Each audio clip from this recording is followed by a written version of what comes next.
Oke, kita semua tahu ya, hubungan antara wakil rakyat dan kita yang diwakili itu harusnya dua arah. Tapi, pernah kepikiran nggak sih, gimana caranya suara kita benar-benar didengerin setelah pemilu usai? Nah, disinilah komunikasi langsung itu jadi penting banget. Pasti sering banget dengar istilah ini diberitakan, katanya anggota dewan lagi reses, lagi turun ke lapangan. Tapi, sebenarnya apa sih itu? Apa yang mereka lakuin? Cuma kunjungan biasa aja? Atau jangan-jangan ada aturan mainnya yang kita nggak tahu? Nah, ini dia nih yang perlu kita luruskan bareng-bareng. Reses itu sama sekali bukan liburan. Ini tuh masa kerja resmi tapi di luar gedung dewan. Tujuannya simpel tapi krusial banget. Mereka harus ketemu langsung sama kita, para konstituen di daerah pemilihannya, buat dengerin apa aspirasi kita.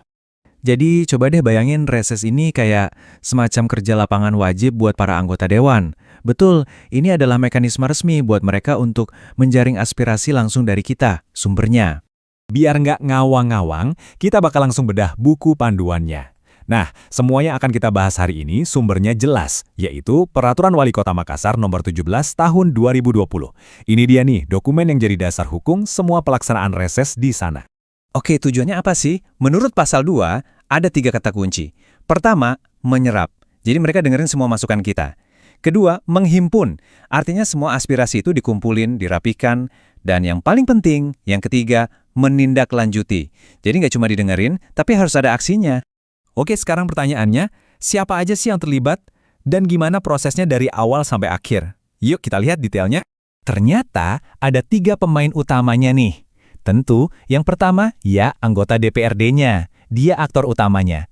Tapi mereka nggak kerja sendirian loh. Ada yang namanya tenaga pendamping. Ini tim supportnya. Dan ada sekretaris DPRD yang tugasnya ngurusin jadwal dan pengumuman resminya.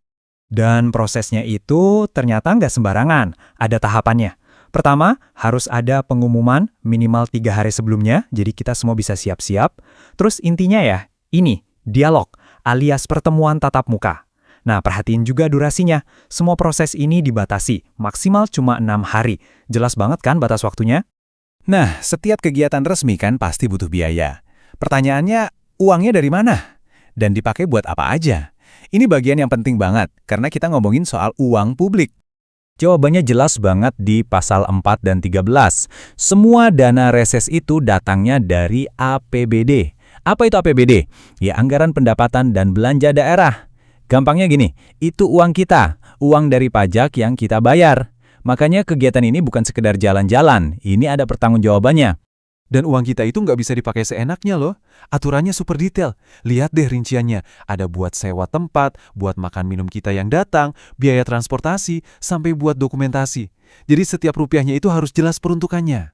Nah, ini ada angka penting, 75%. Maksudnya apa? Jadi gini, dana buat kegiatan reses itu bisa diambil duluan, tapi maksimal cuma 75%. Terus sisanya yang 25% kemana? Nah, itu ditahan dulu, baru bisa cair setelah laporannya beres dan diserahkan.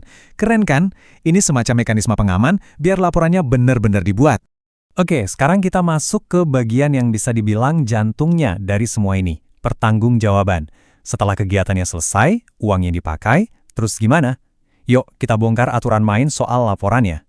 Laporannya ini bukan cuma cerita doang loh, aturannya ketat banget. Harus ada bukti-bukti konkret, mesti ada kwitansi buat semua pengeluaran, daftar hadir buat bukti siapa aja yang datang, foto atau video, dan ini yang paling penting buat kita, harus ada rangkuman semua aspirasi yang udah kita sampaikan, lengkap.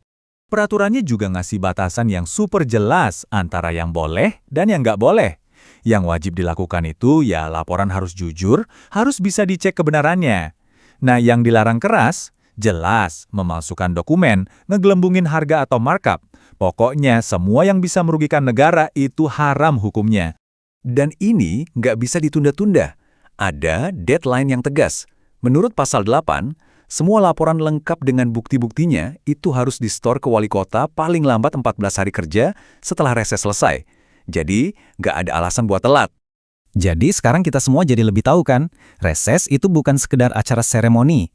Ini adalah mekanisme resmi, pakai uang kita, dan ada kewajiban laporannya yang super ketat. Nah, dengan bekal info ini semua, pertanyaannya sekarang balik lagi ke kita. Kalau nanti wakil rakyat kita datang buat reses, gimana caranya kita bisa manfaatin momen itu semaksimal mungkin?